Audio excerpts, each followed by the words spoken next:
máquina seguía, pita pita y caminando.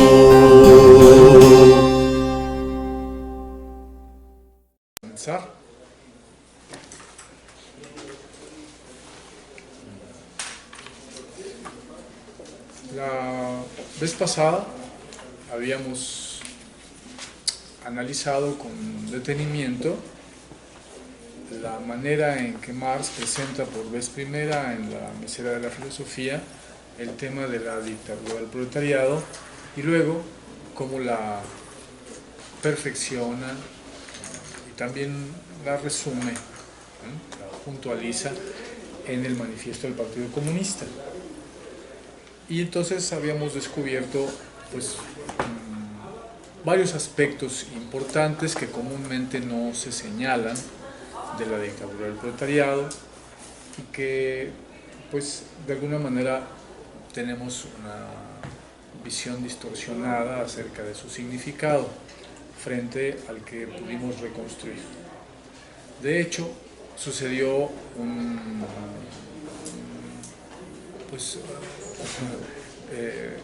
una situación resaltante, que simplemente por estar puntualizando cómo es que Marx y luego Marx y Engels en el manifiesto del Partido Comunista establecen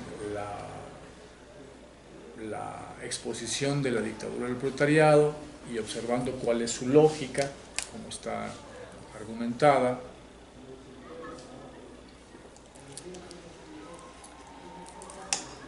pues espontáneamente uno de nuestros compañeros, que hoy no ha llegado todavía, pero él trató de establecer una relación de adecuación del planteamiento de Marx con lo que había sucedido en la Revolución de Octubre. Es decir, era notoria la divergencia entre el planteamiento de Marx acerca de la dictadura del proletariado y lo que realmente sucedió en la Revolución de Octubre. Por eso nuestro compañero intentaba establecer una relación de ajuste, diciendo, bueno, es que empíricamente las cosas sucedieron de otro modo, pero para la nueva época imperialista y para la situación en Rusia y cómo se comportó el partido bolchevique, Lenin y demás, pues sí se logró algo muy similar a lo que Marx está planteando en el manifiesto del Partido Comunista. Bueno, entonces justamente de eso se trata en esta ocasión, ¿no? De que abundemos en esta comparación, ¿no? En la comparación puntual, si caben los ajustes, está bien, ¿no? Si no caben los ajustes, hagámoslo notar,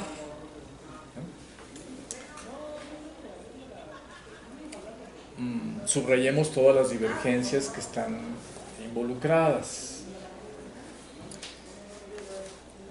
A ver, vamos a acercarnos al problema desde dos puntos opuestos, ¿no?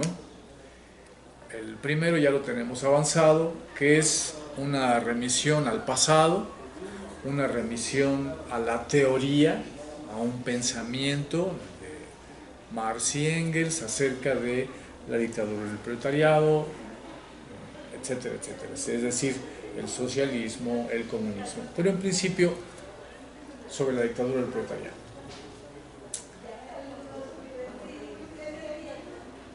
Y notamos casi de entrada una gran divergencia, ¿no? Porque, y esto también intentó nuestro compañero tratar de establecer un ajuste, porque se subraya en el planteamiento de Marx y Engels sobre todo el hecho de la conquista de la democracia por parte de la clase obrera. Entonces nuestro compañero decía, bueno, es que Pues algo como eso sucedió porque precisamente se dieron los soviets en la Unión Soviética, como la traducción al castellano de soviet es consejo. Son consejos democráticos de soldados, de campesinos, de obreros en las fábricas, etcétera, etcétera. O el consejo de toda una ciudad, como el Soviet de Petrogrado, ¿no? Entonces, uno de los puntos viene del pasado y se nota una incongruencia. Otro de los puntos le llega a la Revolución de Octubre, es decir, al momento en que hay que hacer la comparación, le llega, vamos a decir, del futuro. Para nosotros es un pasado más reciente, que es el de 1991, a la caída del derrumbe de la URSS.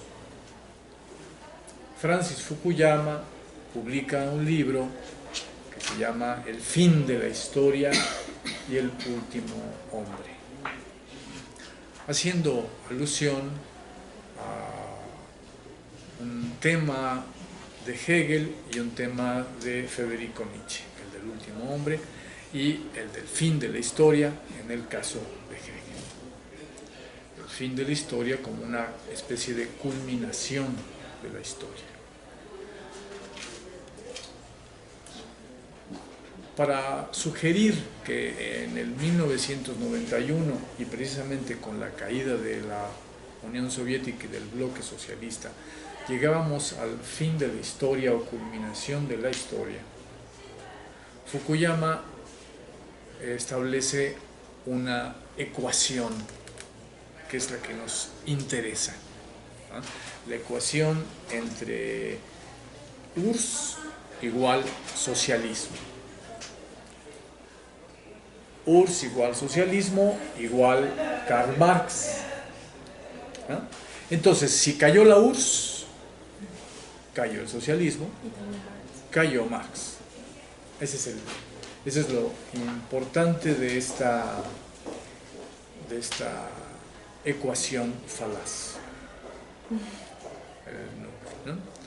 Ahora bien, si cayó la URSS, si cayó el socialismo y cayó el pensamiento de Marx, en el sentido de que no es una caída empíricamente constatable solamente, sino que esto que cayó, hubo un hecho, sin embargo, plantea una cuestión de derecho. No solo, o sea, como si funda jurisprudencia. Si se cayó la URSS, ya nunca más puede haber socialismo. Si se cayó el socialismo en la URSS, ya nunca más puede haber socialismo bajo ninguna otra figura, y tampoco tiene ningún sentido el planteamiento de Marx. No solo se cayó la URSS y sigue en pie el pensamiento de Marx, sino que al caerse la URSS, cae el socialismo y cae también el pensamiento de Marx. Esta es la idea. Entonces, a partir de este caso, se legisla para todos los casos posibles por venir.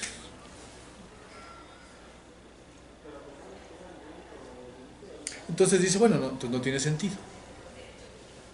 Perdió aquí sentido el intento de construir alguna sociedad socialista distinta a estas que acaban de caer. Y entonces nos quedamos con el mundo occidental, la democracia burguesa, como el mejor de los mundos posibles. En realidad se había planteado una alternativa a la República Democrático Representativa burguesa, que era el socialismo, pero esa alternativa resulta ser falsa, resulta ser utópica y resulta ser ilusoria. No solo ilusoria, sino que intentar realizar algo que es ilusorio y falso no nada más nos deja volando en la imaginación, en un imposible, sino que nos construye realidades opuestas a lo que queríamos. Y por eso surgió el totalitarismo en la Unión Soviética, ¿no? Por esta persecución de una utopía que es imposible, y el resultado es que la realidad como un todo se te echa encima. No nos quedamos con una situación como la de la sociedad democrático-burguesa, que tiene pros y contras, pero es perfectible, sino con una situación de regresión, y en donde las pros van disminuyendo y tenemos ante nosotros todas las contras. Así es que la recomendación es, miren, si surge alguna otra utopía por ahí, no se ilusionen, sobre todo no intenten practicarla, porque produce peores cosas que las que critican, ¿no? Así que hemos llegado, con este derrumbe de la URSS, socialismo y marxismo, etcétera, etcétera, hemos llegado al fin de los tiempos. Esta es la mejor de las sociedades posibles que los seres humanos pueden construir, y claro, es cosa de perfeccionarla, ¿no? Pero dentro de esta forma, dentro de la forma democrática. Bueno, entonces este es el punto, ¿no? Si establecemos una igualdad entre el pensamiento de Marx y la Revolución de Octubre, inmediatamente contesta Francis Fukuyama en la cumbre de la ideología burguesa, en la cumbre de la ideología del hegemón mundial Estados Unidos. Este hombre es uno de los intelectuales relacionados con el Departamento de Estado norteamericano. Aparece esta contestación, ¿no? Entonces es importante, en términos políticos, frente al enemigo, ¿no?, y en beneficio de la posibilidad de libertad,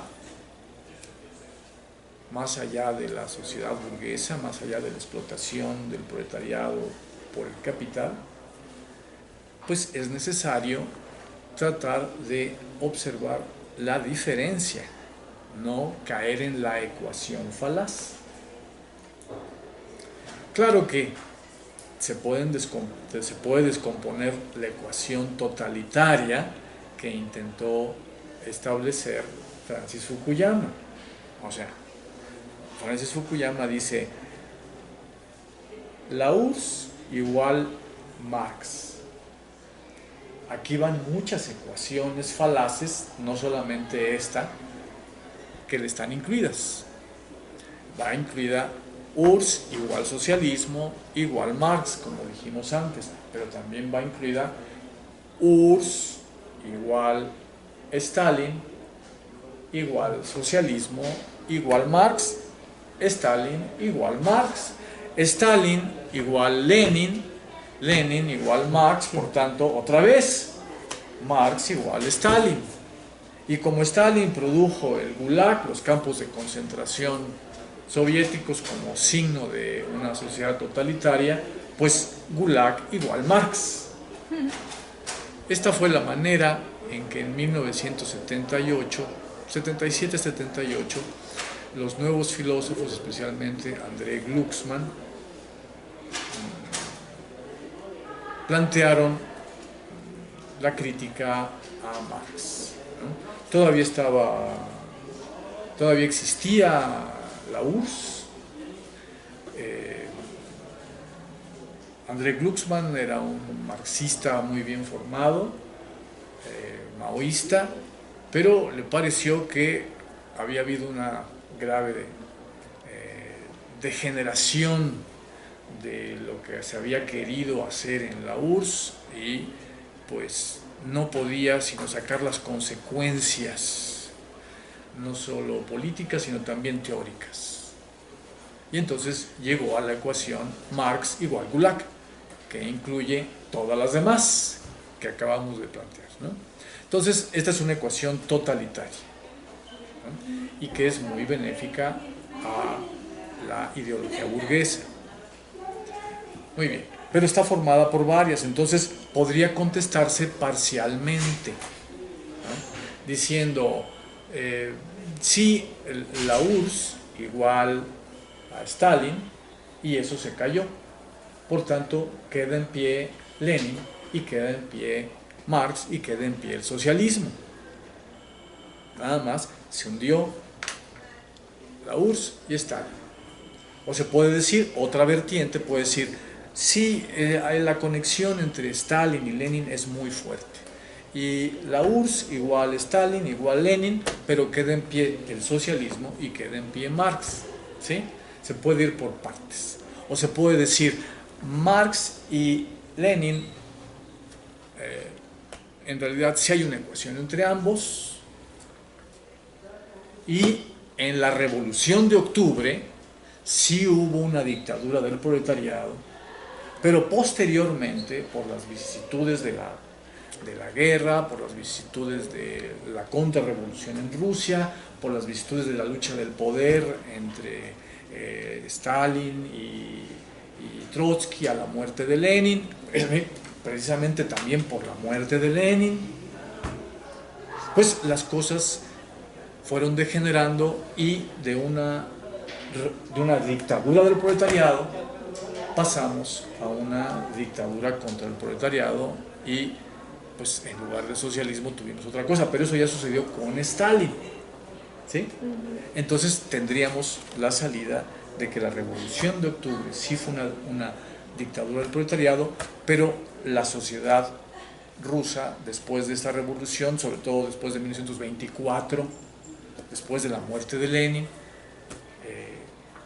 se nos dijo que era socialista, pero en realidad fue un capitalismo de Estado, por ejemplo, ¿no? Entonces, esta sería una de las maneras en que podríamos contestar a la ecuación falaz totalitaria que reúne una serie de ecuaciones falaces, distinguiendo las ecuaciones que no son falaces y las ecuaciones que dentro de este conjunto totalitario es una falacia.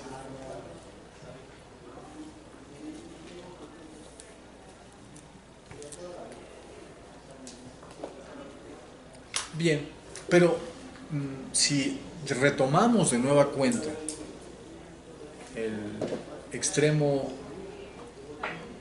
inicial o que proviene del pasado y que tiene que ver con el pensamiento, ¿no? La posición de Marx respecto de la dictadura del proletariado, y comparamos esa sociedad democrática de transición que se perfila con lo que sucedió en la URSS después de 24, diríamos, efectivamente no coinciden. Pero resulta que tampoco hay coincidencia entre la posición de Marx y lo que tenemos en la Revolución de Octubre desde 1917.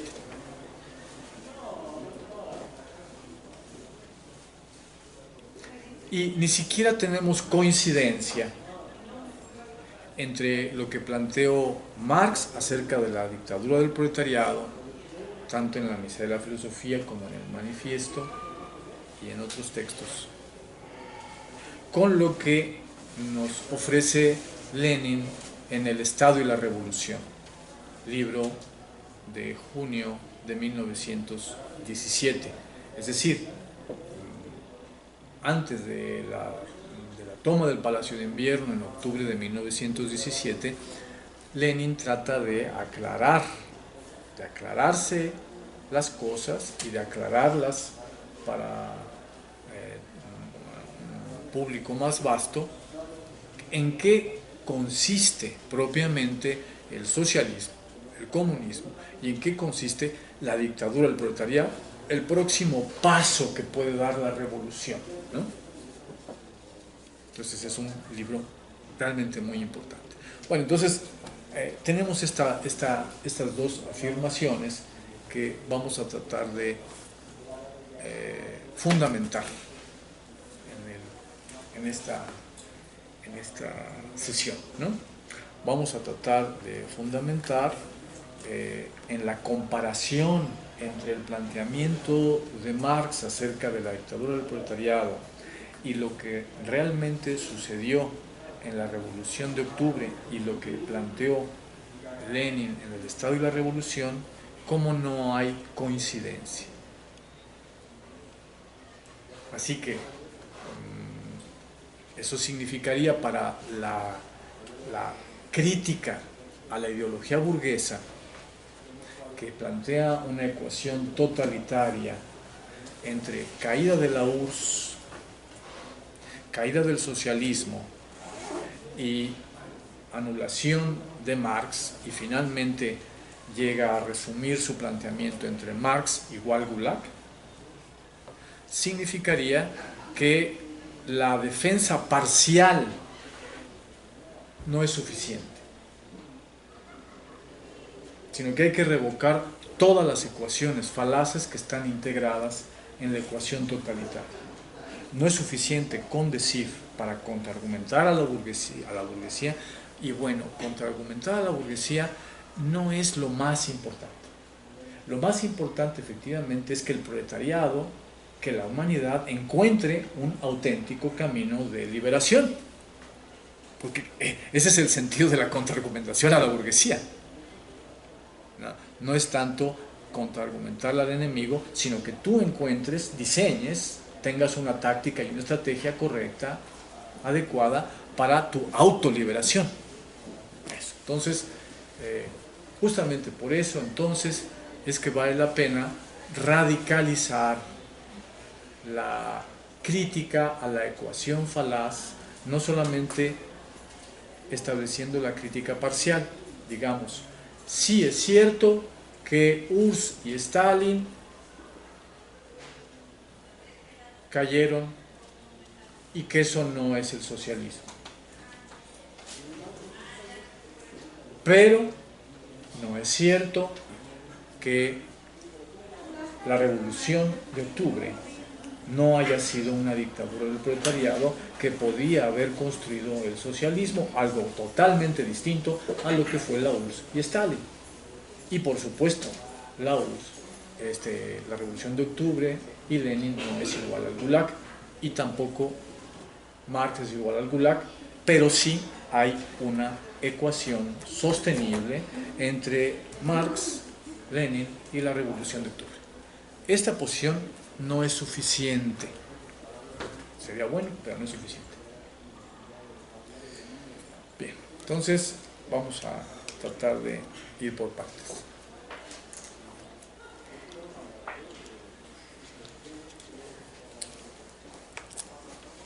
En primer lugar, la tesis de Lenin, tanto en sus tesis de abril, es decir, poco antes de abril de 1917, poco antes de la Revolución de Octubre, como posteriormente ya señalando o describiendo o conceptualizando lo que se había producido después de la Revolución de Octubre, es que ahí lo que se tenía era una dictadura del proletariado y el campesinado, no una mera dictadura del proletariado. Dice, lo característico de nuestra revolución en Rusia, precisamente por la gran cantidad de campesinos que existen, por el atraso de nuestro país, es que aquí lo que tenemos es una dictadura del proletariado y del campesinado, y además dirigida por el Partido Comunista, por el Partido Bolchevique.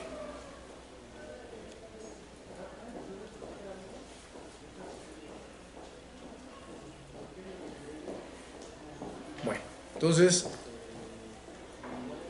cuando Marx y Engels dicen dictadura del proletariado, aludiendo a lo que se puede hacer en los países de Europa occidental, más desarrollados económicamente, e industrialmente, incluso hacia 1848, sobre todo Francia, que lo que se encontraba,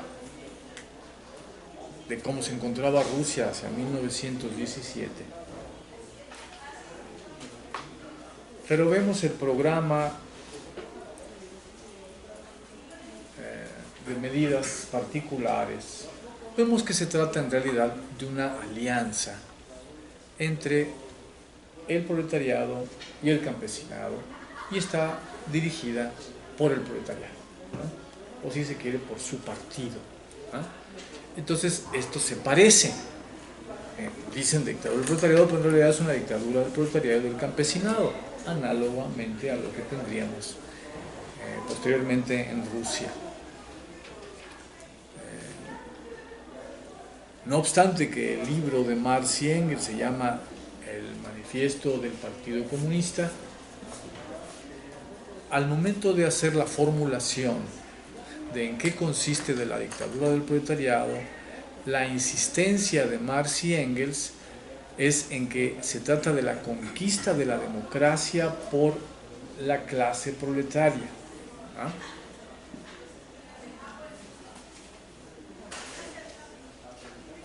Evidentemente están considerando que existen diversos partidos de izquierda, diversos partidos, y dentro de ellos el Partido Comunista, para el cual están haciendo, o en relación a un posible partido tal, están haciendo este manifiesto del Partido Comunista. Y ahora en 1917 tenemos pues el intento de un partido, pero realmente existente. Vamos a decir, ¿qué sería un partido comunista? Era el Partido Socialdemócrata mayoritario en Rusia, el Partido Socialdemócrata bolchevique, pero que precisamente cambia su nombre a Partido Comunista en ocasión de la Revolución de Octubre.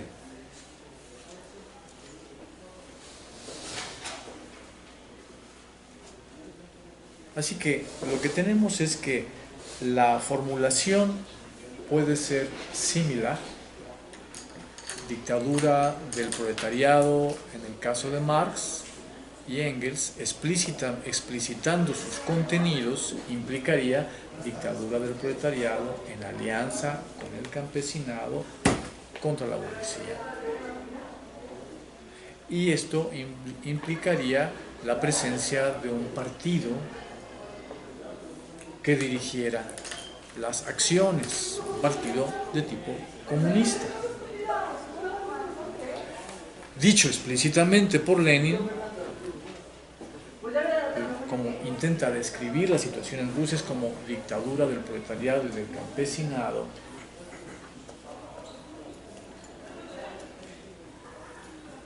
con la dirección del Partido Comunista o bolchevique.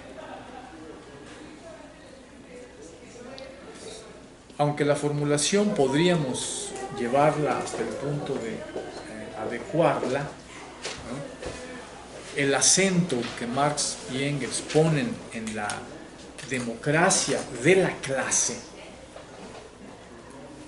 la conquista de la democracia por la clase, sí diverge respecto del planteamiento de Lenin, en donde el acento está puesto en la dirección por parte del partido.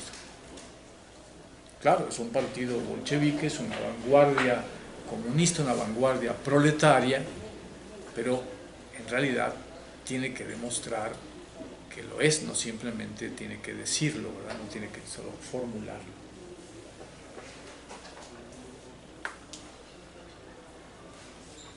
Así que tenemos una primera divergencia importante. Hay tres componentes: proletariado,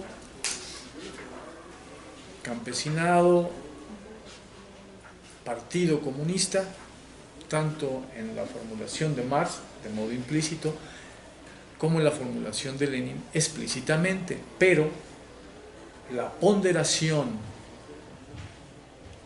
de los componentes es diferente. La ponderación en el caso de Marx y Engels se recorre hacia la democracia de la clase,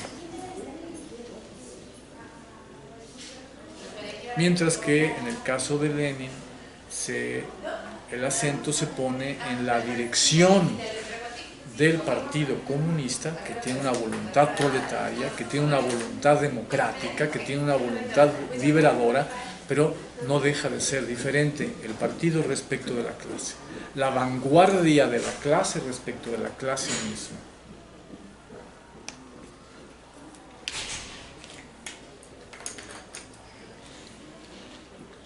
Efectivamente, en el curso de los acontecimientos de la Revolución de Octubre, Lenin lanzó el lema de todo el poder a los soviets.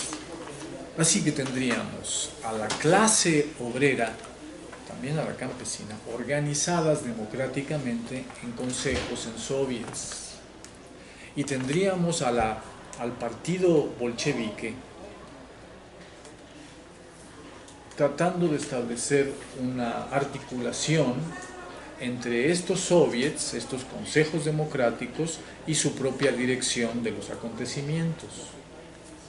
Sin embargo, el lema de todo el poder a los soviets, solamente quedó como lema, luego se suspendió, o sea que avanzó muy poco, y después de la Revolución de Octubre, en realidad, más bien empieza a retroceder la formación de soviets que se había logrado antes de la Revolución y durante la Revolución.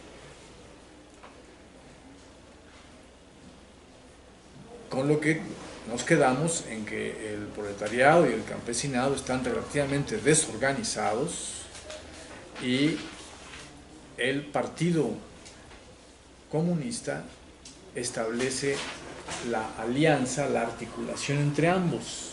El partido está bien organizado, pero el proletariado no lo está, tampoco el campesinado, o en magra medida. Y entonces, mayormente se requiere de que el Partido Comunista dirija a los campesinos y a los obreros y dirija la alianza. Es algo como esto lo que Lenin está tratando de decir con su fórmula en la que se subraya el papel dirigente del Partido Comunista para poder lograr que la alianza obrero-campesina se mantenga. Es indudable que el Partido Comunista está representando a los obreros y campesinos.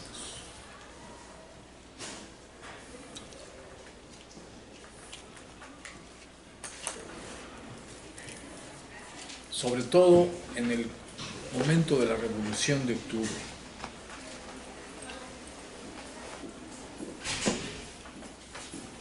Pero una cosa es que los represente y otra cosa es que el proletariado, si se quiere el campesinado, hayan logrado la conquista de la democracia. Son dos cosas distintas.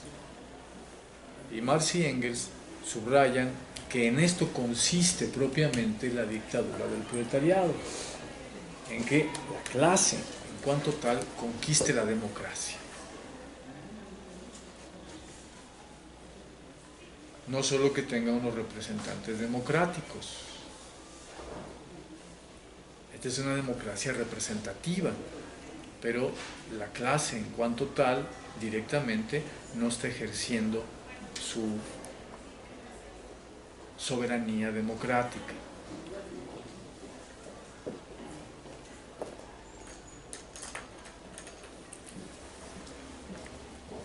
Bien, entonces así podemos señalar resumidamente cómo es que no sucede la construcción de la dictadura del proletariado en ocasión de la Revolución de Octubre. Ocurre una destrucción del poder de la burguesía. Ya se había destruido el poder del zarismo en la Revolución de Febrero. Ahora en la Revolución de Octubre se destruye el poder de la burguesía y este bloque social, político del proletariado, el campesinado, dirigido por el Partido Comunista, bolchevique en ese entonces, todavía así llamado, logra tomar el poder. Pero pues eso significa que si no se desarrolla la democracia en la base de la clase obrera y de la clase proletaria, pronto los representantes funcionan según una propia dinámica, no en acuerdo al mandato de clase, no en acuerdo al mandato de los soviets, por ejemplo, sino de acuerdo a sus propias visiones del mundo y a sus propias luchas intestinas. Se empieza a construir un poder burocrático. Y esto, si observamos el partido, pero al mismo tiempo se construyó un Estado, un funcionariado. Y poco a poco esto fue lo que sucedió. Esta posibilidad de la que hablo fue la que realmente se fue constituyendo.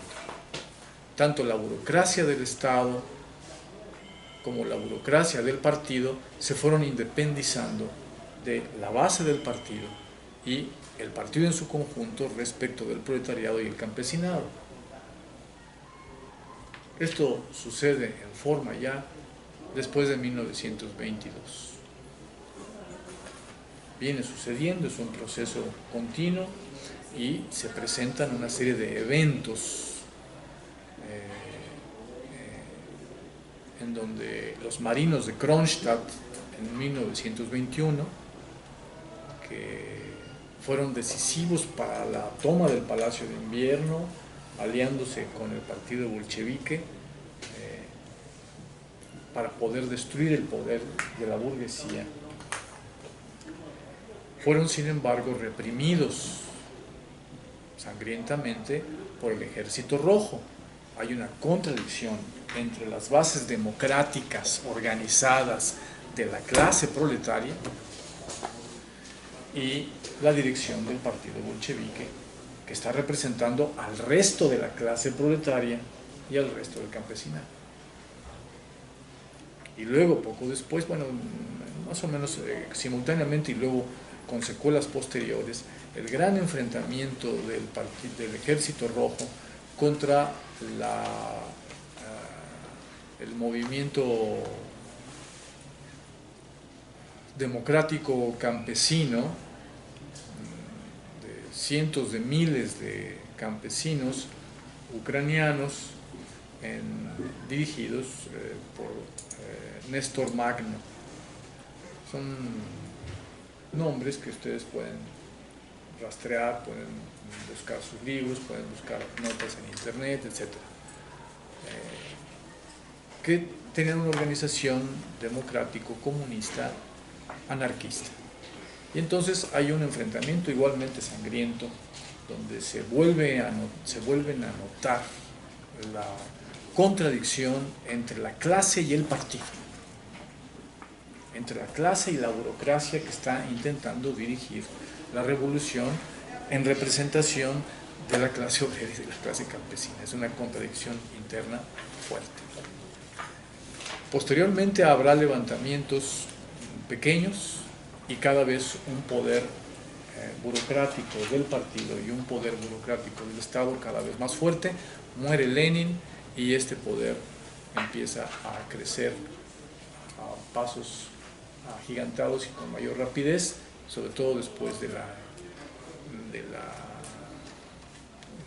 triunfo de Stalin sobre Trotsky y su corriente. En fin, no vamos a seguir la pista a todo este proceso, pero ya se nota aquí cuál es la tendencia a que esto ocurra y en qué punto se inicia tal tendencia. Tampoco hemos visto las razones histórico-económicas objetivas para que esto sucediera. Nada más estamos observando a nivel político cuál es el gozne a partir del cual la tendencia se va a desencadenar. ¿Por qué? porque la dictadura no es la dictadura del proletariado y del campesinado, no es la conquista de la democracia,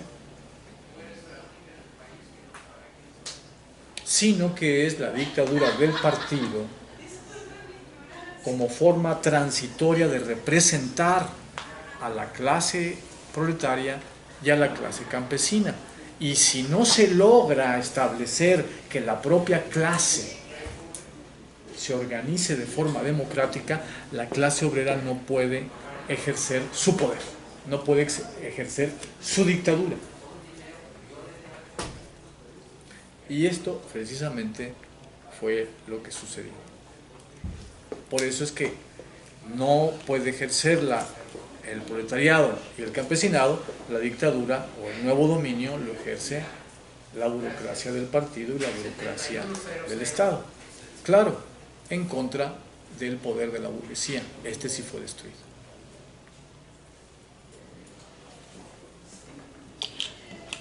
¿Qué se creó? Bueno, se crea lo que se puede crear. Y eso ya nos remitiría a las bases económicas, a las posibilidades de las fuerzas productivas y de las relaciones de producción prevalecientes en Rusia, las que se habían destruido, las que todavía estaban fragmentadas y las que todavía existían y las que se están intentando construir en el curso de los acontecimientos.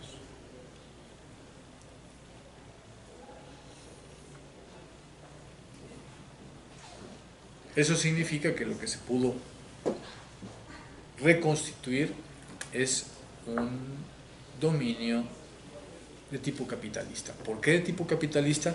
Porque lo más resaltante de este evento es la explotación de plusvalor a la clase obrera.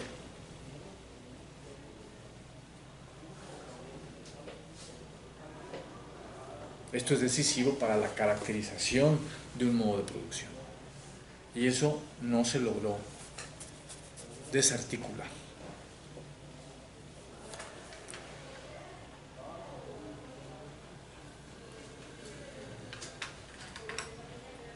Así que la dictadura del partido en representación de la clase obrera y de la clase campesina, destruyendo el poder de la burguesía, sin embargo, reconstituye el poder del capital o simplemente le da continuidad a la explotación de plusvalía por parte del capital, plusvalía que se quedaba en manos antes de la burguesía, pero quedando destruido el poder de la burguesía. Ahora, ¿para dónde va la plusvalía que se le explota al proletariado? Bueno, pues en primer lugar va al Estado, ¿verdad? Y ahí se va a distribuir de distintas maneras. Se trata entonces de un capitalismo de Estado.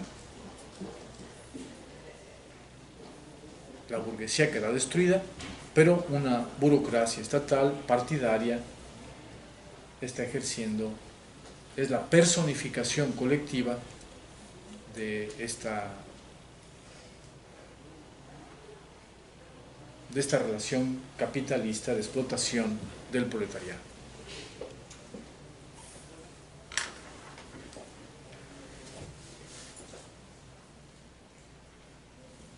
De momento podemos dejar las cosas así, como en este esbozo, ¿verdad? Luego se puede precisar mayormente esta forma de gobierno, etc. Bien. Esto por lo que corresponde a la confrontación o comparación entre el planteamiento teórico,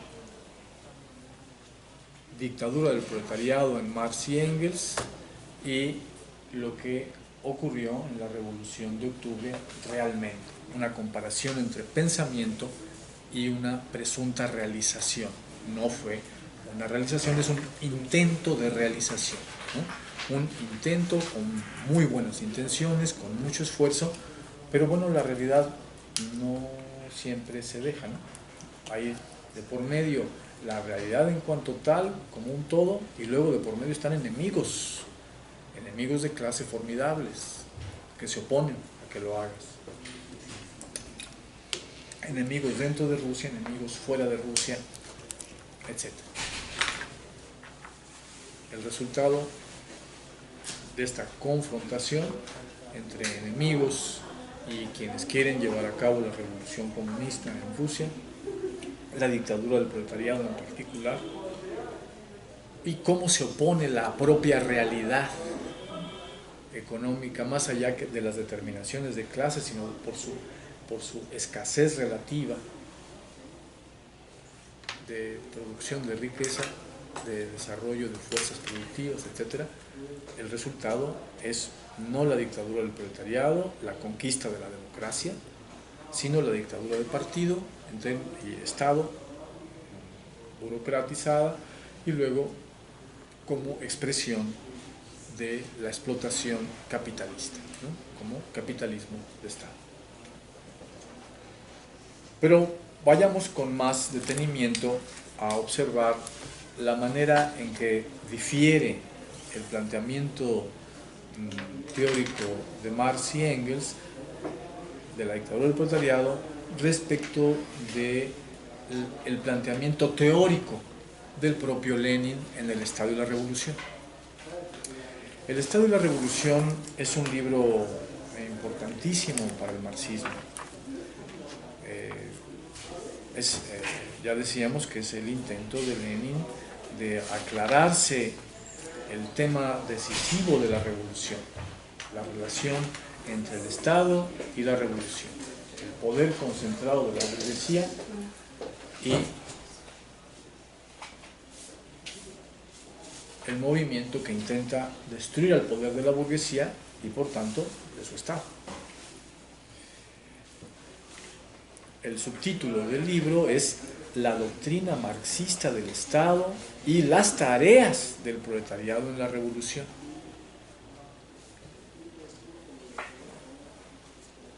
Escrito entre la Revolución de Febrero de 1917 y la Revolución de Octubre, pues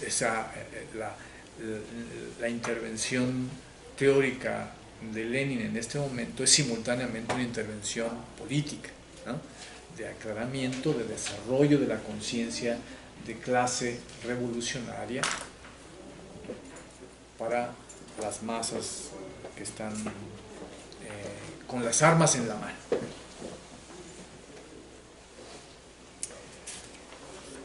No puede ser más oportuna la intervención.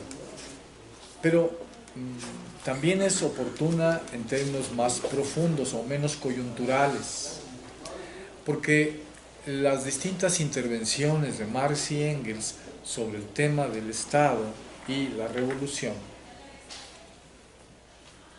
por ejemplo, dictadura del proletariado en el manifiesto y destrucción del Estado, o toma del poder, etc. Las distintas intervenciones al respecto no se encuentran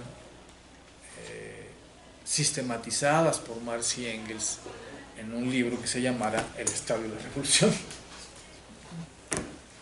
Así es que era un vacío, había un vacío y Lenin intenta llenarlo y recupera todos los textos, bueno, casi todos, ¿verdad?, que tiene a mano de Marx y de Engels sobre este tema, ¿no? La miseria de la filosofía la comenta, el manifiesto del Partido Comunista lo comenta y sabe muy bien observar que Marx y Engels están diciendo la conquista de la democracia. O sea, le da toda la fuerza, se percata de que este es el punto decisivo de la dictadura del proletariado, que si no se logra la conquista del proletariado, no se logra, que si no se logra la conquista de la democracia, no se logra la dictadura del proletariado, que esta es una ecuación fuertísima. Por eso el señalamiento en otros momentos de Engels y el propio Lenin de que aquí dictadura del proletariado se refiere en comparación al dominio, a la dictadura de todas las clases previas, especialmente la dictadura de los dominantes, de la dictadura de la burguesía. Así que en lugar de esta dictadura, No es que la burguesía tiene una república democrática y ahora llegue el proletariado y impone la dictadura. No, no, no. Que esta es la idea que intenta vender la ideología burguesa. No, sino que todas las clases dominantes en la historia han ejercido una dictadura. Y la dictadura de la burguesía se ejerce, por ejemplo, bajo la forma de la república democrático-burguesa formal. Es una manera en que es una forma de la dictadura de clase, ¿no? Bueno, como se destruye la dictadura de clase bajo esta forma, o bajo la forma de la monarquía constitucional, o bajo la forma de bonapartismo, etcétera, bajo cualquier forma en que se encuentre ejerciendo la burguesía su poder sobre el resto de clases sociales,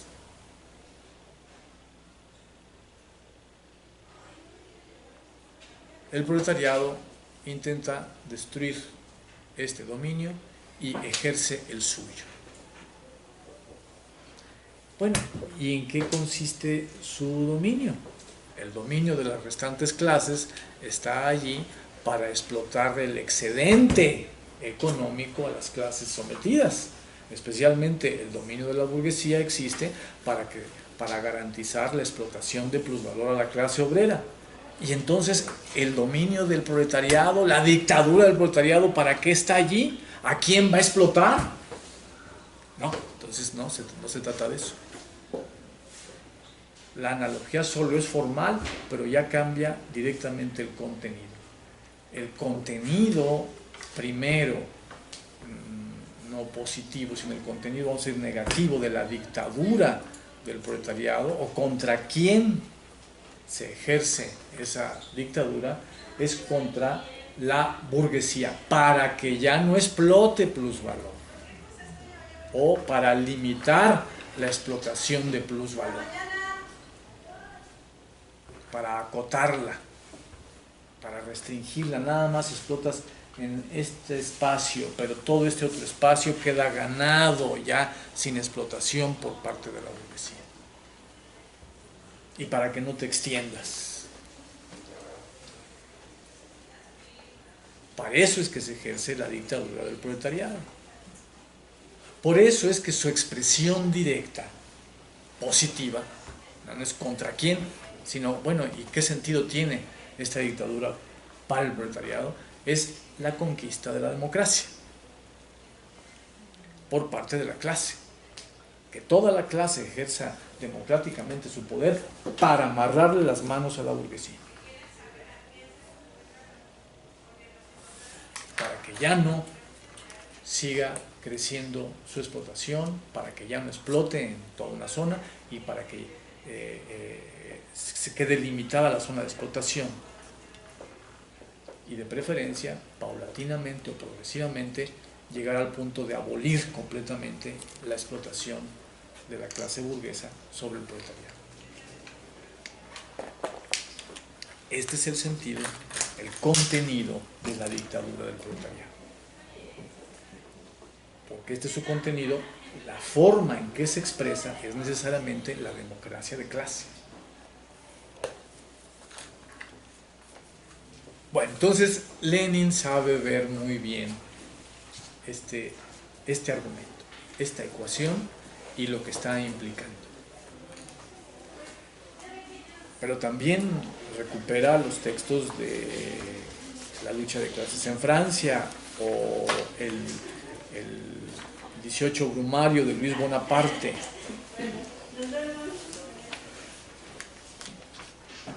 Cómo ahí Marx perfecciona su teoría del Estado capitalista y ciertas tareas, en 1851, y ciertas tareas que le corresponden entonces al proletariado.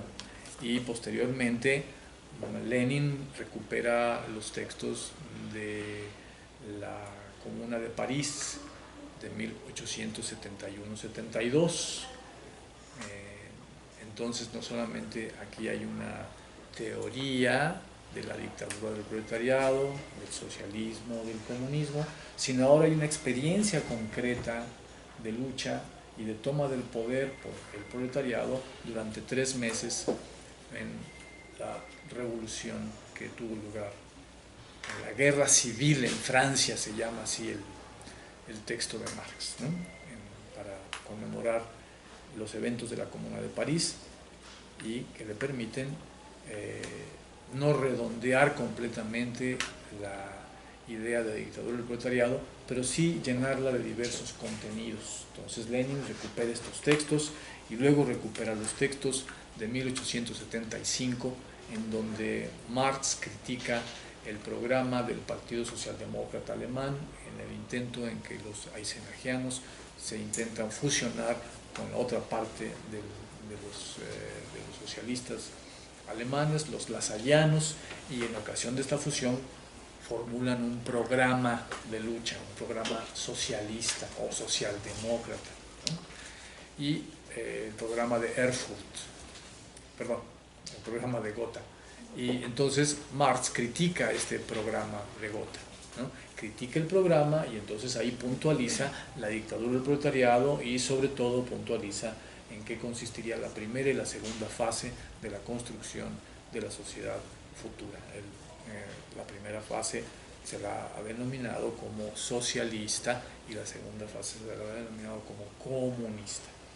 Bien, entonces, al mismo tiempo que Lenin lleva a cabo esta labor de reunión de textos y los va comentando a detalle para que queden enlazados no solo cronológicamente, sino teóricamente en su lógica interna, resaltando los puntos decisivos, al momento de resaltarlos, se le posibilita discutir contra Bernstein, contra Kautsky, contra Plejánov, contra la socialdemocracia alemana y contra la socialdemocracia rusa menchevique.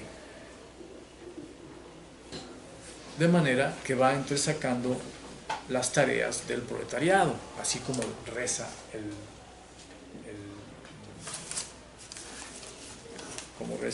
subtítulo del libro. Va logrando esta filigrana y esta confrontación puntual.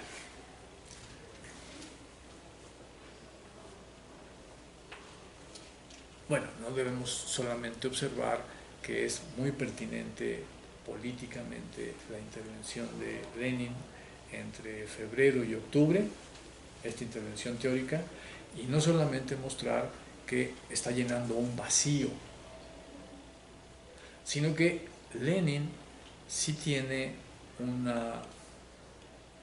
gran aprecio respecto de la teoría y respecto del pasado. Lo que plantearon Marx y Engels, la Revolución de Octubre de 1917, está ocurriendo 34 años después de que Marx murió y 24, Engels muere en 1894, es decir que 6 y luego 17, ¿no? Entonces son 23 años de la muerte, 23 años después de la muerte de Engels. Sin embargo, le parece que son esas ideas las que sirven para hacer la revolución comunista, es decir, si se trata de liberar auténticamente al proletariado, hay que recuperar aquellas ideas, no lo que está diciendo Kautsky, no lo que está diciendo Plejánov, no lo que está diciendo X, sino hay que recuperar las ideas del pasado. Ahí está contenida puntualmente la propuesta de futuro argumentada en términos lógicos, en términos históricos, de manera bien sustentada. Este es el diagnóstico que está haciendo y el gran valor que tiene la teoría de Marx y Engels para Lenin.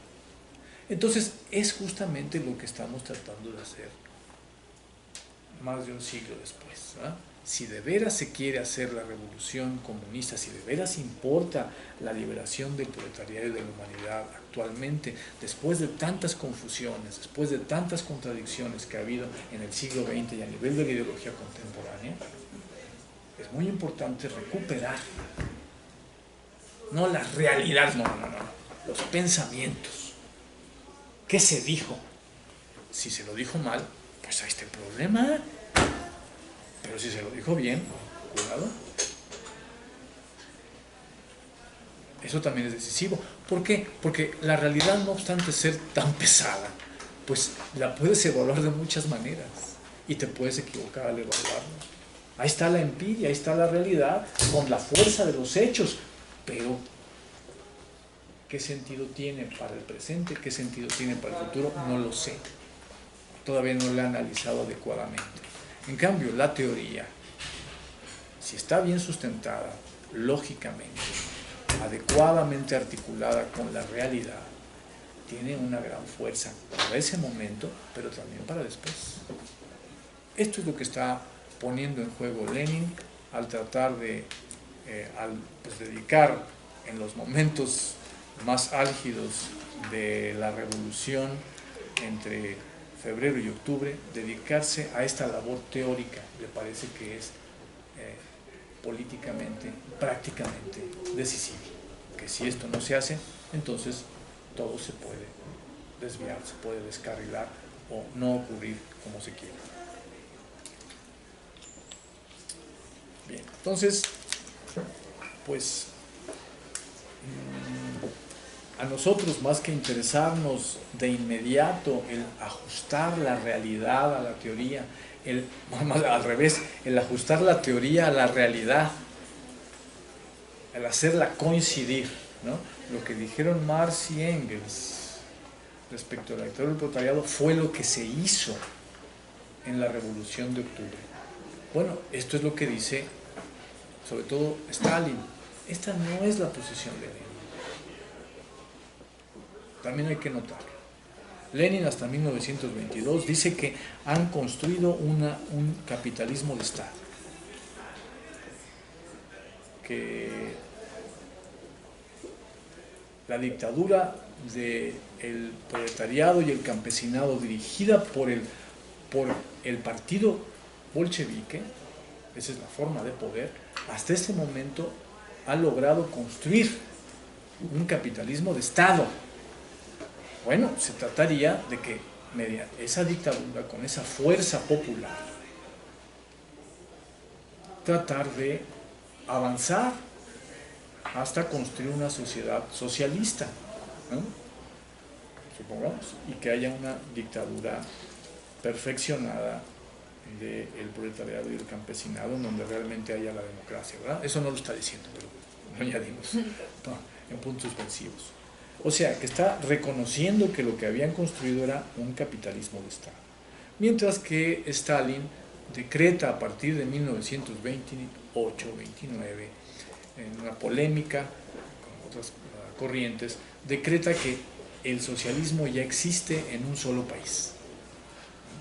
Hace este decreto. No dice, construimos esto, sino que y vamos a ver qué hay y cómo está la realidad. No, ya no hay discusión. El socialismo por decreto ya está construido en un solo país. Y quien difiera, se tiene a consecuencias carcelarias, a consecuencias, no simplemente se tiene una discusión, sino se tiene a consecuencias a una amenaza, a un confinamiento, a un asesinato, como realmente sucedió. Entonces, la posición de Stalin no es la misma que la de Lenin. Es cierto que Lenin insistía, después sobre todo del Tratado de Brest-Litovsk, en donde Rusia acepta haber perdido la guerra contra Alemania, entonces que ya es imposible que la situación de guerra pueda suscitar una revolución en Occidente, una revolución en el proletariado alemán, y que esa revolución apoya la revolución de octubre en Rusia. Una vez perdida esta posibilidad internacional, Lenin insiste en la necesidad de enfocarse en la construcción del socialismo en un solo país. Y esta bandera es la que está levantando Stalin en 1928-29, pero no la está planteando como un argumento, y que tratemos, esforcémonos por hacer eso, que la dictadura del proletariado y el campesinado dirigida por el Partido Comunista se esfuerce en construir el socialismo en un solo país, porque lo que realmente hemos construido hasta ahora es un capitalismo de Estado. Estamos llevando a cabo las tareas de la burguesía, pero intentando de esas tareas hacerlas a favor del proletariado y del campesinado, que sería la tesis de Lenin. No, está decretando que ya existe el socialismo en Rusia, que ya no se trata de tratar, ¿no? Eso también significa implícitamente que ya no vamos a tratar de hacerlo, ¿no? Si ya está hecho, ya no hay que tratar de hacerlo, ¿no? Se supone que las subsiguientes instauraciones institucionales, desarrollo de la economía, bueno, seguirían la línea de desarrollar el socialismo, que ya está hecho. Bueno, pero como no está hecho, entonces ¿qué línea sigue? Sigue la línea de lo que ya está hecho, es decir, capitalismo de Estado, implícitamente. Así es que esta posición de Lenin, aunque se formula igual, intento de desarrollar el socialismo en un solo país, difiere sustancialmente, es diametralmente opuesta a la tesis de Stalin, no solamente en que dice ya existe el socialismo en un solo país, sino en que no está discusión, y que quien difiera se atiene a las consecuencias de todo el peso de la burocracia estatal en contra de la vida de quien sostenga lo contrario. Si es el proletariado el que dice, oye, pero todavía no está hecho todavía el socialismo, mano, sería bueno que la avanzáramos, o sea, bueno, pues se trata de acabar con el proletario que diga algo por el estilo, ¿verdad? O con los dirigentes del proletariado que lo digan. Bueno, pues simplemente eso fue lo que sucedió en los procesos de Moscú, etcétera, etcétera. Bien. Entonces, insistiendo en que la posición de Lenin es completamente distinta a la de Stalin, incluso en los momentos en que las palabras que utilizan son similares, o las palabras que utilizara Stalin es similar.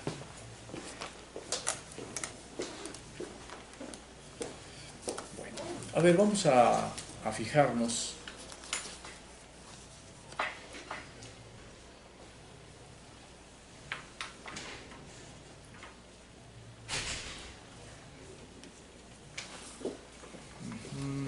la manera en que Marx y Engels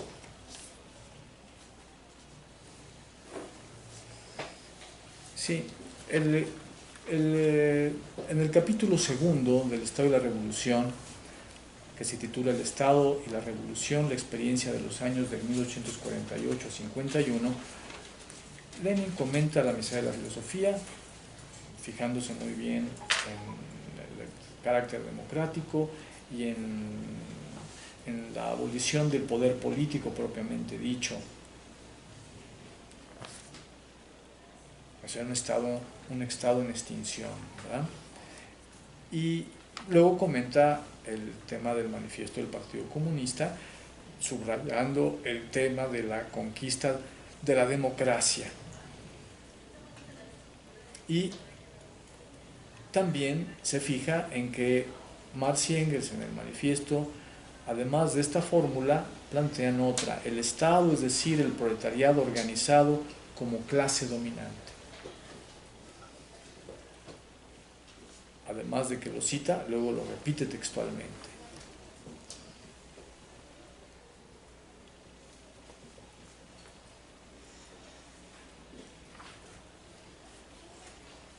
Llega en un momento a decir: la teoría de la lucha de clases aplicada por Marx a la cuestión del Estado y de la revolución socialista conduce necesariamente al reconocimiento de la dominación política del proletariado, de su dictadura, es decir, de un poder no compartido con nadie y apoyado directamente en la fuerza armada de las masas.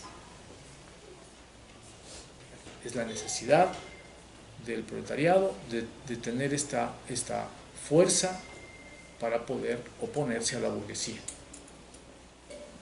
No que al momento de la revolución, digamos, ya abolimos el Estado y entonces, entonces la burguesía otra vez toma las riendas, ¿no? Entonces no, Marx y Engels se da cuenta que, analizando la lucha de clases, que es necesaria la dominación política del proletariado, de su dictadura, de un poder no compartido con nadie y apoyado directamente en la fuerza armada de las masas. Todo esto, vamos a decir que sí quiere Lenin que suceda, pero ahora que va avanzando en el texto, pues ya parece habérsele olvidado la forma que esto debe tener, bajo la forma democrático generalizada, es decir, bajo la forma de conquista de la democracia. Tiene dos tesis del manifiesto que observa puntualmente: el Estado, es decir, el proletariado organizado como clase dominante, y luego la conquista de la democracia. Tiene dos tesis, parecen opuestas una a la otra, ¿no? En un caso tenemos democracia y en otro caso tenemos el Estado y el proletariado organizado como clase dominante, pero hay que establecer su correlato, su conexión, su consistencia recíproca. El Estado, es decir, el proletariado organizado como clase dominante, significa que si el proletariado quiere ser clase dominante debe estar organizada, pero debe estar organizada bajo la forma de conquista de la democracia. Mientras que esta consistencia entre contenido y forma la pierde ahora Lenin, y ya solamente tenemos un poder no compartido apoyado directamente en la fuerza armada de las masas, o sea que las masas sirven armadas para apoyar un poder, pero esto no significa que ellas tengan el poder todavía, ¿no? Lo tendrían si se organizaran democráticamente, pero eso es lo que falta. Aquí las masas armadas están sirviendo a sostener el poder estatal, pero falta que ellas tengan poder sobre el Estado, que sea su Estado. Luego dice: educando al Partido Obrero. El marxismo educa a la vanguardia del proletariado, vanguardia capaz de tomar el poder y de conducir a todo el pueblo al socialismo.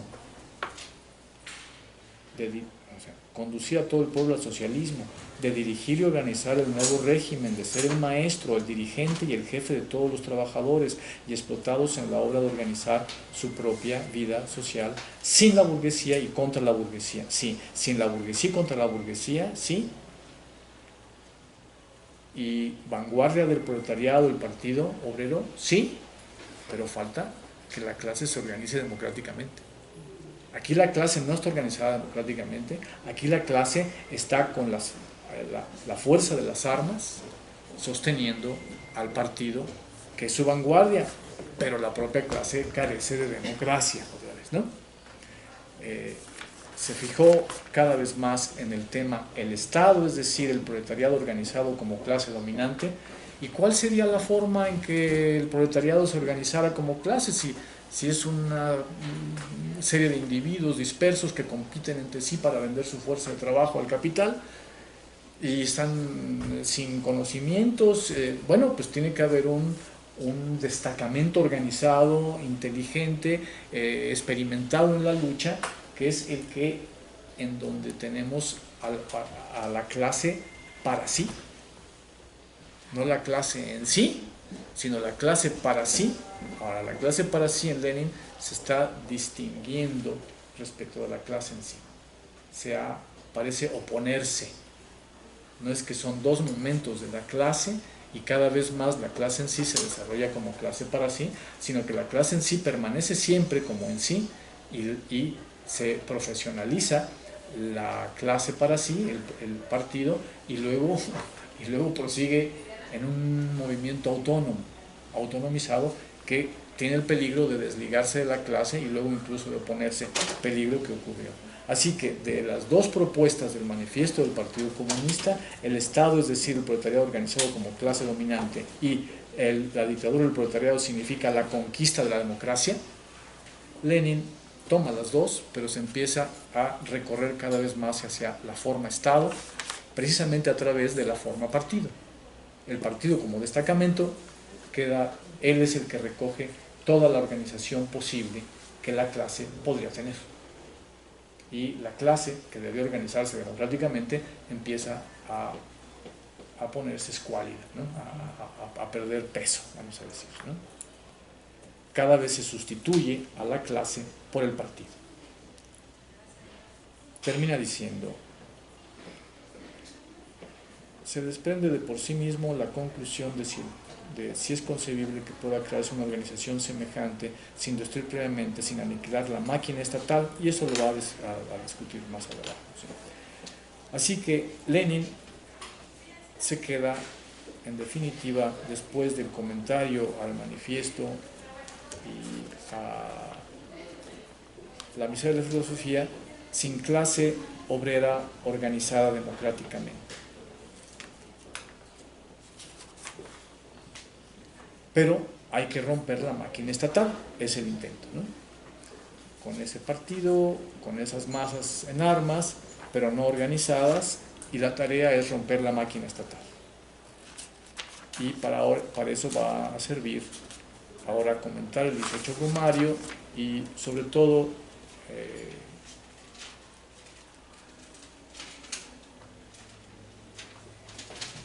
también es muy importante la recuperación de Lenin de la carta de Marx a Weidemayer, un amigo, en donde en 1852, 5 de marzo de 1852, le dice en qué consiste lo específico de su aporte teórico al tema de la revolución. Dice: lo que yo he aportado de nuevo ha sido demostrar, uno, que la existencia de las clases solo va unida a determinadas fases históricas de desarrollo de la producción. 2, que la lucha de clases conduce necesariamente a la dictadura del proletariado. 3, que esta misma dictadura no es de por sí más que el tránsito hacia la abolición de todas las clases y hacia una sociedad sin clases. Bien, este es un planteamiento muy importante, sobre todo porque dice más: lo que yo he aportado ha sido la demostración.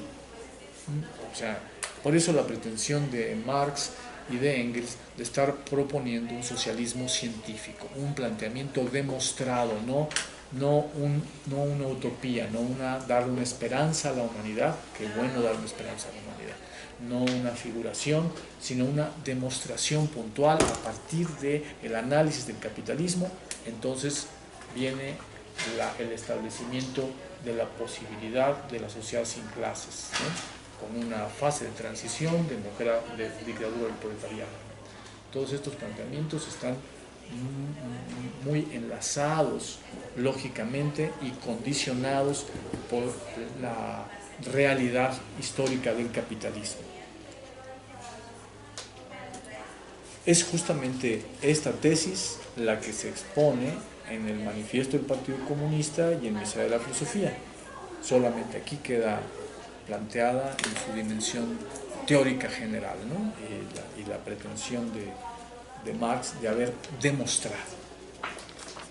Bueno, por eso es que Lenin dice: hay una demostración teórica, científica, atengámonos a ella para intentar hacer la revolución.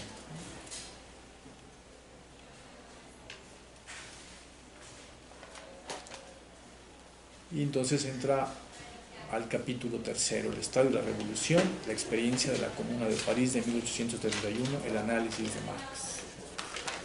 Bueno, este análisis es muy pormenorizado, no vamos a verlo ahora.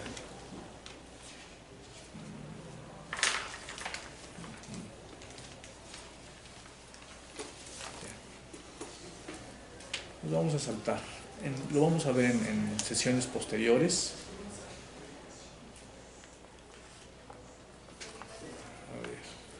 lo que vale la pena es fijarnos en un pasaje bastante interesante del libro de Lenin.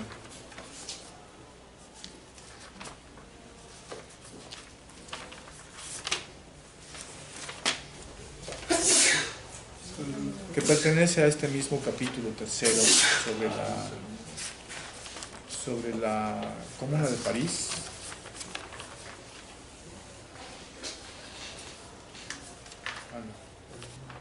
Al capítulo cuarto, continuación, aclaraciones complementarias de Engels. Vale la pena porque acabamos de ver que de pronto en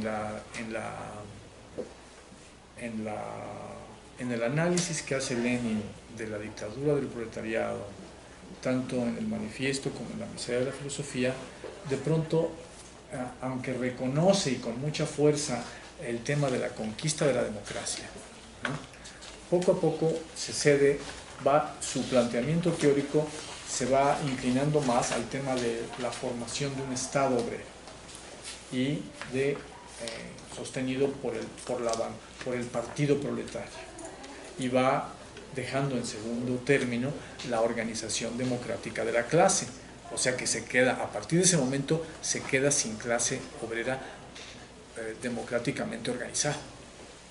Sí la tiene todavía ante sí como una clase obrera que tiene las armas en la mano y sostiene su poder, o su poder representativo, pero en sí misma se encuentra desorganizada. Ya no el tema central es la organización democrática de la clase.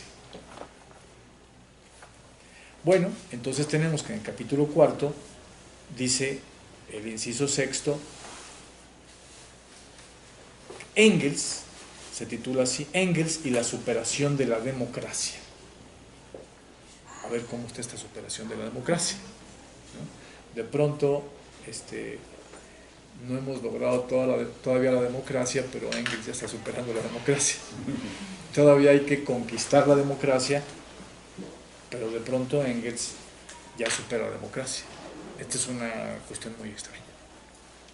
Implícitamente, páginas atrás, al final del capítulo segundo, Lenin, de haber reconocido la necesidad de la conquista de la democracia, la va perdiendo, la va debilitando en su captación del problema y va exaltando, va dándole más peso, más acento al tema del Estado y al tema de la dictadura de partido.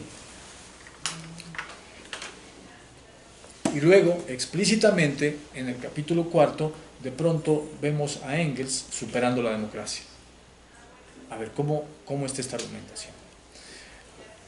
Lo que está sucediendo es que de pronto el planteamiento de Engels va a quedar sometido a la manera en que Lenin llegó a malentender el planteamiento doble del manifiesto del Partido Comunista, recorriéndolo hacia la figura estatalista. Bueno, tal parece que Engels discute el tema de por qué Marx y él llamaron cada vez más comunista al movimiento, comunista al partido, y no socialdemócrata, como pues era el título del Partido Socialdemócrata alemán, socialdemócrata francés, etcétera, etcétera. Para Marx y para mí, prosigue Engels, era por tanto sencillamente imposible emplear una expresión tan elástica, ambigua, para denominar nuestro punto de vista especial como el socialdemócrata, sino lo que queríamos era un programa directamente comunista. Claro, pero entendemos que es ambiguo el título socialdemócrata y el planteamiento es directamente comunista, pero ese comunismo es la conquista de la democracia, ¿no? Una cosa es lo que se diga del título del partido, y ese partido, pues el Partido Socialdemócrata tenía una tradición, ese nombre tenía una tradición, era el partido de la pequeña burguesía en Francia, en en 1851, y luego va a pasar a ser el título de los partidos de izquierda y luego de los partidos socialistas, y que luego se vuelven marxistas, pero se quedan con el título socialdemócrata. Bueno, entonces por eso Marx y Engels están hablando, no estamos hablando simplemente de una sociedad democrática de pequeños productores o de la pequeña burguesía, sino de un programa comunista que apunte a la abolición de la propiedad privada. El contenido comunista es sobre todo ese, no es la negación de la democracia, sino es sobre todo la abolición de la propiedad privada. Pero de pronto Lenin empieza por el intento de Engels de sustituir el tema socialdemócrata por comunista, pues parece que lo que hay que sustituir es democracia. ¿Por qué? Implícitamente vimos por qué lo va a sustituir: por dictadura del partido y dictadura del Estado, implícitamente. Luego realmente sucedió así, pero implícitamente en el texto sucede este efecto. Y aquí, no en el capítulo 2, que eso sucede implícitamente, si ahora en el capítulo 4, ¿por qué lo va a sustituir? Dice que la dialéctica de la democracia, el dialéctico Engels, en el caso de su existencia, en el ocaso de su existencia, ya viejo, sigue siendo fiel a la dialéctica, y entonces va a la conquista de la democracia, termina en su abolición, en su superación, quisiera decir, ¿no? Lenin.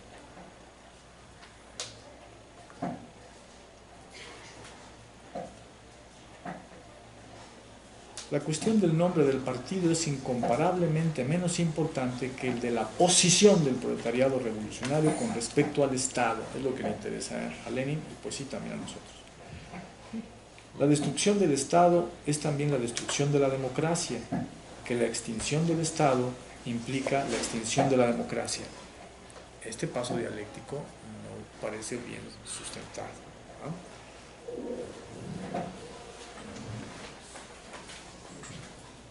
Subordinación de la minoría a la mayoría. Bueno, a ver, en las consideraciones corrientes acerca del Estado se comete constantemente el error contra el que precave aquí Engels y que hemos señalado de paso en nuestras anteriores posiciones. A saber, se olvida constantemente que la destrucción del Estado es también la destrucción de la democracia. Bueno, sabíamos que el momento en que la clase obrera se convierte en poder dominante, empieza su extinción, y justamente bajo la forma de la conquista de la democracia, ¿verdad? O sea que tomo el poder y es ahora un poder distinto que está en vías de disolverse, en un proceso histórico de disolución, y esta forma de disolución nos la entrega la dictadura del proletariado, y la dictadura del proletariado significa conquista de la democracia, ¿no?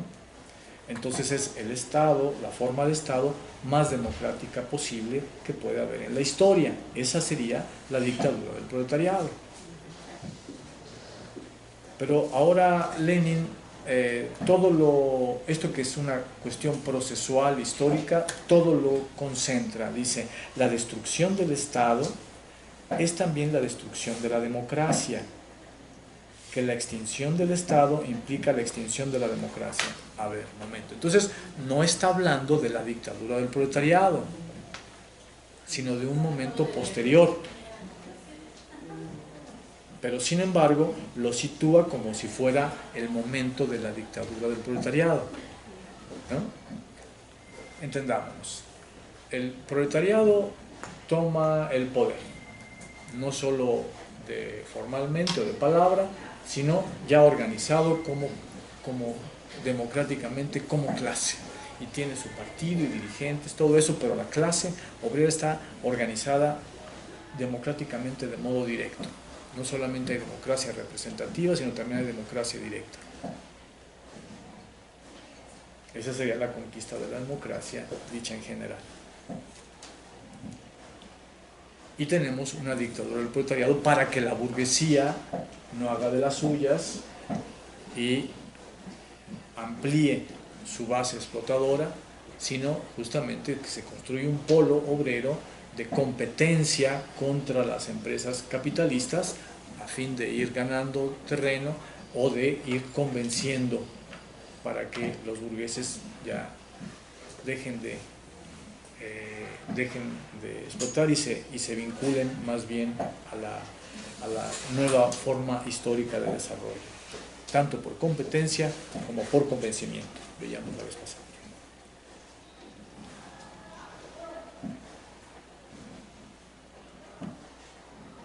Y en tanto que es eficaz la gestión de la clase obrera democráticamente organizada en su dictadura contra la burguesía, logra acabar completamente con la propiedad privada. Triunfa en la competencia contra la burguesía, se abole no solo en una parte de la sociedad la propiedad privada de los medios de producción, sino en toda la sociedad. Deja de existir la clase burguesa, por tanto deja de existir la clase proletaria.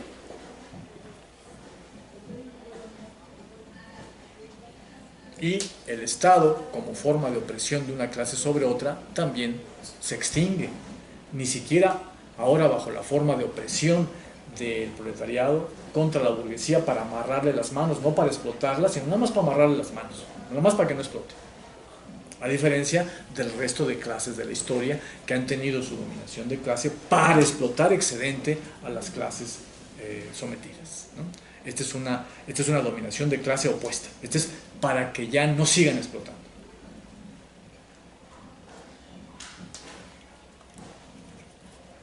Entonces se abole a la clase burguesa, se abole el proletariado y se abole el Estado.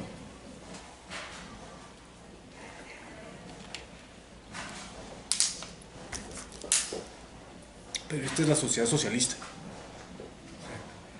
no la dictadura del proletariado. En la toma del poder, para que realmente sea toma del poder, el proletariado tiene que ser democrática. Ya abolida la clase burguesa, ya abolido el Estado, ahora viene la sociedad sin clases. La sociedad, la democracia, la dictadura del proletariado es todavía una sociedad con clases, pero en donde la clase proletaria es la que domina y no la clase burguesa. El socialismo se nos presenta como una sociedad sin clases y entonces sin Estado, como expresión del dominio de una clase sobre otra. Pero ya no hay gobierno de la sociedad, hay gobierno de la sociedad se autogobierna, pero no bajo la forma de Estado, de un instrumento de opresión de clase. Eso es lo que significa Estado. Así que queda abolida la clase burguesa y queda abolido el Estado, pero la democracia, ¿por qué? ¿Sí? Entonces, de pronto Lenin ha fusionado dictadura del proletariado con socialismo. Son dos etapas muy distintas en la historia. Son condicionamientos históricos, económicos distintos y tecnológicos distintos. Y de pronto quedan fusionados por una presunta dialéctica. En la extinción del Estado también se extingue la democracia, no necesariamente, eso todavía hay que demostrarlo. Se extingue la clase, se extingue el Estado, pero eso en el socialismo, no en la dictadura del proletariado. Bien, a primera vista esta afirmación parece extraña, pues sí, le parece extraña a nosotros también, e incomprensible, sobremanera, sí. Tal vez alguien llegue incluso a temer que estemos esperando el advenimiento de una organización social en la que no se acate el principio de la subordinación de la minoría a la mayoría, ya que la democracia es precisamente el reconocimiento de este principio. Y entonces, pues estaríamos hablando de una dictadura. Sí, sí, alguien está creyendo eso, sí. A ver, hay que demostrar lo contrario. Él se percata que está entrando en un terreno muy complejo. No. La democracia no es idéntica a la subordinación de la minoría a la mayoría. Democracia es el Estado que reconoce la subordinación de la minoría a la mayoría. Es decir, una organización llamada a ejercer la violencia sistemática de una clase contra otra, de una parte de la población contra otra.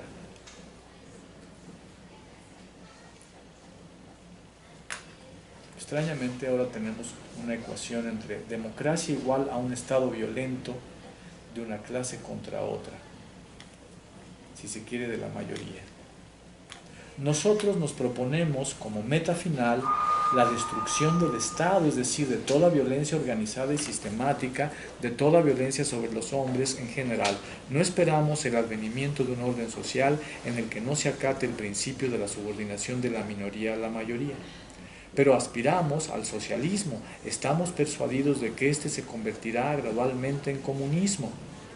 Y en relación con esto desaparecerá toda necesidad de violencia sobre los hombres en general, toda necesidad de subordinación de unos hombres a otros, de una parte de la población a otra, pues los hombres se habituarán a observar las reglas elementales de la convivencia social sin violencia y sin subordinación. Así que Lenin quiere ahora hábito en vez de democracia, que él ha identificado con violencia de la mayoría sobre la minoría. Bueno, ese es el problema. De pronto, Lenin perdió el camino para abolir el Estado, precisamente al negar la democracia, que será el camino que Marx y Engels escogieron para lograr la abolición del Estado. Primero, que la clase obrera se convierta en clase dominante, en Estado, bajo la forma de democracia absoluta, bajo la forma de conquista de la democracia. Y después de un proceso, entonces se abole la clase y se abole el Estado, pero permanece el gobierno. Primero el gobierno democrático, la clase organizada democráticamente. Así que tenemos que la democracia significa poder del pueblo, ¿verdad? Directamente. Pero habría la posibilidad de decir que este poder del pueblo también se presenta como subordinación de minoría a mayoría, y esta es un poder violento.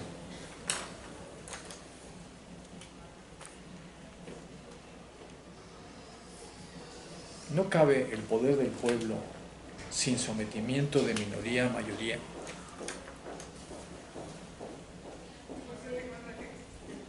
Lo que originalmente significa democracia es poder del pueblo. Se ha configurado el poder del pueblo como subordinación de la minoría a la mayoría. Es una situación violenta para la minoría, ¿verdad? Entonces, valdrá la pena que en algún futuro, o sea, no en las, vamos a decir, en las condensaciones involuntarias que está haciendo Lenin, de pronto se nos esfuma todo el contenido de la dictadura del proletariado y se identifica con sociedad socialista, sin clases, sin Estado y entonces sin democracia entendida estatalmente, de alguna manera lo sugiere Lenin, pasaríamos al tema del hábito en lugar de la democracia, ¿va? Pero es un hábito democráticamente ejercido, ¿no? La manera de entender racionalmente lo que está diciendo Lenin aquí es que permanece la democracia como poder del pueblo, pero sin violencia sobre la minoría. Bueno, hay personas que están en desacuerdo. Bueno, vamos a no ejercer violencia, aunque estén en desacuerdo, sino vamos a dejar un proceso a lo largo del cual nos habituamos a tratar con respeto unos y otros, en fin. El hábito podría tener esta figura, ¿ah? Y acuerdos comunes. Pero extrañamente tenemos que le ha fascinado a Lenin la dialéctica en donde se supera la democracia. Y a propósito de argumentar esa dialéctica, confunde socialismo con dictadura del proletariado, y a la extinción del Estado y de las clases sociales, él añade la extinción de la democracia y no deja muy claro que está entendiendo que todavía prevalece democracia como poder del pueblo frente a democracia en tanto forma de subordinación estatal de una minoría a la mayoría. Bueno, un poco con esto podríamos cerrar la comparación del planteamiento de Marx y Engels sobre la dictadura del proletariado y el planteamiento de veras un gran esfuerzo teórico y político de parte de Lenin de poner en orden estas ideas, de ponerlas en un solo texto, tematizarlas, pero que desafortunadamente no logra mantener toda la consistencia que tienen en Marx esos planteamientos, ¿no?